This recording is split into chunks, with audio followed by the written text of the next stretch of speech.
Thank you, Mr. Chairman. Ladies and gentlemen, dear friends, it is a pleasure to be here today. Indeed, it is an honor to be the first Executive Secretary of UN Climate Change to participate in this assembly. The UN Environment Programme is a strong member of the UN family. Our organizations have a unique contribution to make towards the achievement of the objectives of the UN system as a whole. A peaceful world where all have opportunities to develop their potential in a stable and safe environment.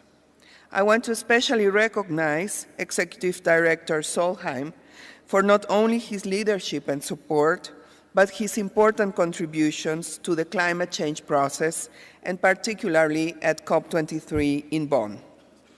Since 2010, when UN Environment produced the first emissions gap report, it has become a key input to the conference and has helped frame the work of every conference with compelling evidence about the evolution of climate change around the world.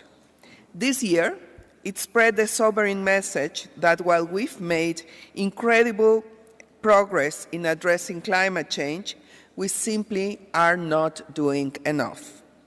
Nations must reverse this course and do it now.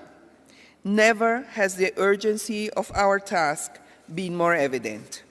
Hurricanes, droughts, and rising sea levels have devastated communities with increased frequency and intensity. The human toll has been almost beyond belief.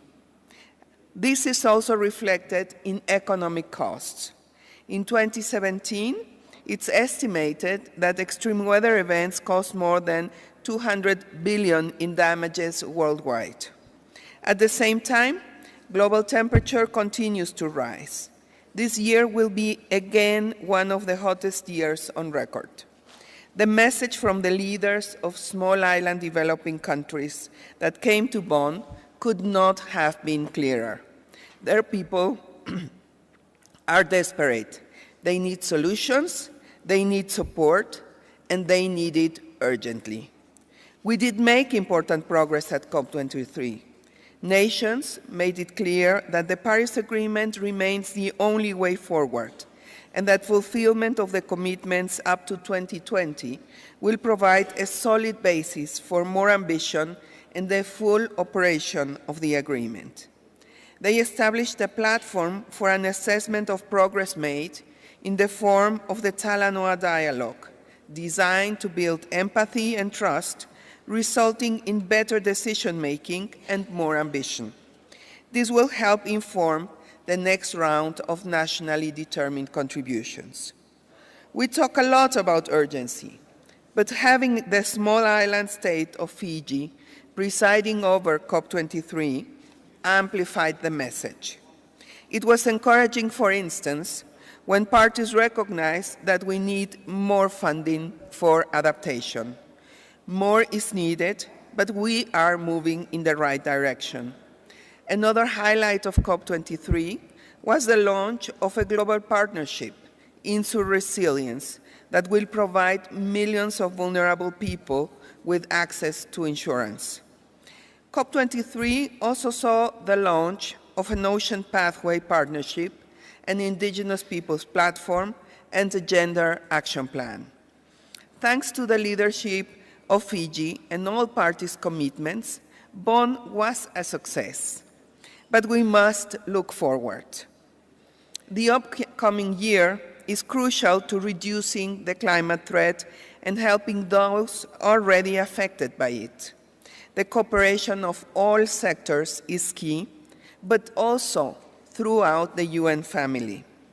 The Paris Agreement, the Sustainable Development Goals, and the Sendai Framework, among others, represent our path.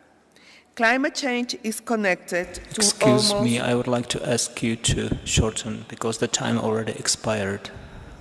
Yeah, I'm almost through. Thank you.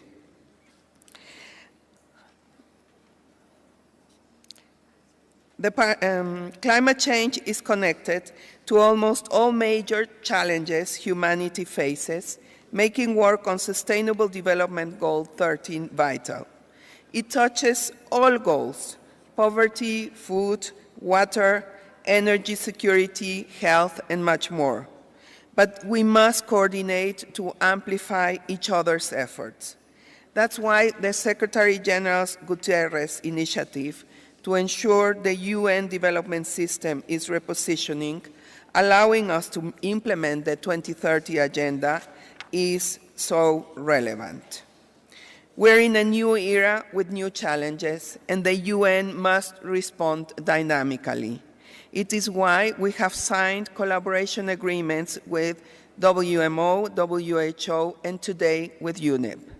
And it is why, under the leadership of the Deputy Secretary General, we continue to work with the Climate Core Group. We have made great progress in our work together, especially with respect to our resilience platform and communications plan. This is the only way that we can deliver on the promise of the Paris Agreement, the SDGs, the Sendai Agreement, and many more. It will not only result in a greener environment, but create opportunity and prosperity for all people. I thank you for your attention and your indulgence. Thank you.